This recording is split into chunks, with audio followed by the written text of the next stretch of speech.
देख रहे हैं समाचार वृंदावन।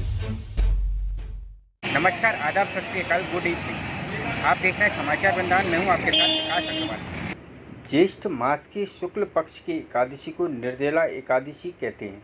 इस व्रत में पानी का पीना वर्जित है, इसलिए इसे निर्जला एकादशी कहते हैं।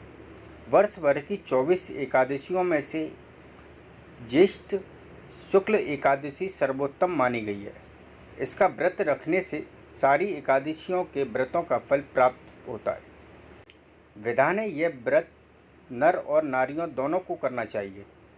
जलपान के निषिद्ध होने पर भी फलाहार के साथ दूध लिया जा सकता है। इस दिन निर्जला व्रत करते हुए शेष शय्या रूप में भगवान विष्णु की आराधना का विशेष महत्व है। इस दिन ओम नमो भगवते वासुदेवाय का जाप करके गोदान, वस्त्रदान, छत्र, फल आदि का दान करना चाहिए। हमारे हिंदू धर्म का एक विशेष त्यौहार है एकादशी का। हर वैष्णव भक्त एकादशी व्रत रहता है और हमारा राष्ट्रीय हिंदू कला एकता मंच अपने समस्त वृंदावन में पधारे हुए आगंतुकों का और वैष्णव भक्तों का स्वागत करता है, अभिनंदन करता है। इसी के लिए ये आम रस की और केले प्रसाद की स्टॉल लगाई गई राष्ट्रीय हिंदू कला एकता संगठन के बैनर के नीचे। हमारे समस्त पदाधिकारीगण और सभी संगठन के कार्यकर्ता यहाँ मौजूद रहे। बेजुबान हमारी जान की टीम जो कि अपने वृंदावन में जगह जगह पे अपने जीव जनावरों का, गौ माता का पूर्ण रूप से इलाज करती है। पूरी टीम यहाँ पे सेवारत रही और सभी के सहयोग से थोड़ा थोड़ा सहयोग सबका प्राप्त हुआ और ये विशाल सेवा कार्य पूरा हुआ है और ये शाम तक इसी प्रकार चलता रहेगा भव्यता से।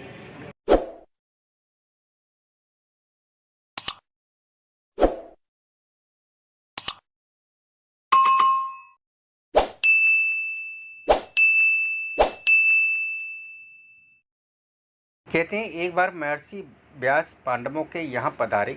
भीम ने महर्षि व्यास से कहा, भगवान, युधिष्ठिर, अर्जुन, नकुल, सहदेव, माता कुंती और द्रौपदी सभी एकादशी का व्रत करते हैं और मुझसे भी व्रत रखने को कहते हैं, परंतु मैं बिना खाए रह नहीं सकता।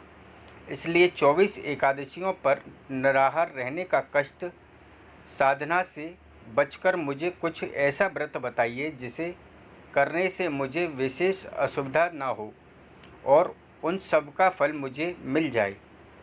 महर्षि व्यास जानते थे कि भीम के अंदर में ब्रक नामक अग्नि है, इसलिए अधिक मात्रा में भोजन करने पर भी उसकी भूख शांत नहीं होती है।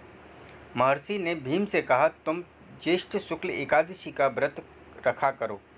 इस व्रत में स्नान आचमन में पानी पीने से दोष नहीं होता। इस व्रत में 23 एकादशियों के पुण्य का लाभ भी मिलेगा। तुम जीवन पर्यंत इस व्रत का पालन करो। भीम ने बड़े साहस के साथ निर्जला एकादशी का व्रत किया, जिसके परिणाम स्वरूप प्रातः होते होते वह संज्ञाहीन हो गया। तब पांडवों ने गंगा जल, तुलसी, चरणामृत प्रसाद देकर उसकी मूर्छा दूर की, इसलिए इसे भीमसेन एकादशी भी कहते हैं। आज मूला गुरु के सहयोग से और ये लस्सी सेवा चल रही है। सुबह 5 बजे से हम लोग सबको निर्जला एकादशी में एकादशी का प्रसाद, भगवान का प्रसाद लस्सी के रूप में बांट रहे हैं। और आज का विशेष महत्व भीमसेन एकादशी है। भीम जी ने आज के दिन एकादशी का व्रत किया था निर्जला, जिससे पूरे वर्ष भर की एकादशी का फल आज मिलता है। आज बहुत ही पुण्यप्रद एकादशी है।